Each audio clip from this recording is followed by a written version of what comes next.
multiplayer games suck. I mean, like, to make. The saying goes that if you make a game, you're making a game. If you're making a multiplayer game, you're making 2 games. It turns out, like, I could make that game in a very, very simple format in a couple of weeks. Mafia, or like Assassin, was a fun game to play in person. Now, usually when you're playing it in person, there's nothing really to do.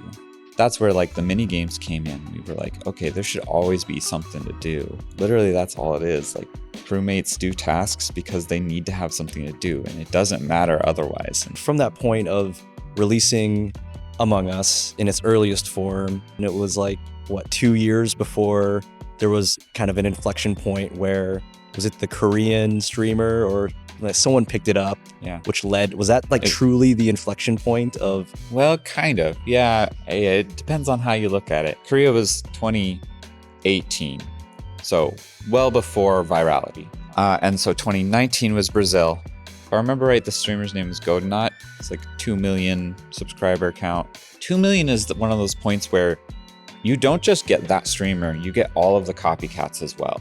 We had a few maps, we had pets, and it was just kind of making a decent amount of money. And so we were like, okay, yeah, we can quit on this note. We were like, we should actually announce we're done and moving on. And then because of like the background Twitch activity, we had started building up enough like wish lists. Steam noticed us enough and said like, oh, hey there, you want to do a Midweek Madness?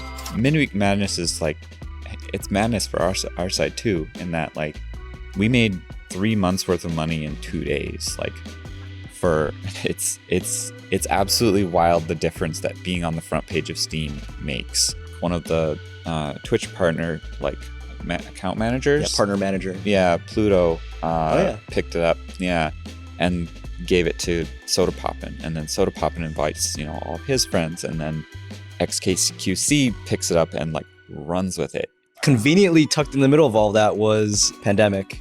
Yeah, and absolutely, it was like, I mean, it was perfect storm. And you get the whole like 500 million players monthly in October, and it's wild. Like, it's mind-boggling numbers.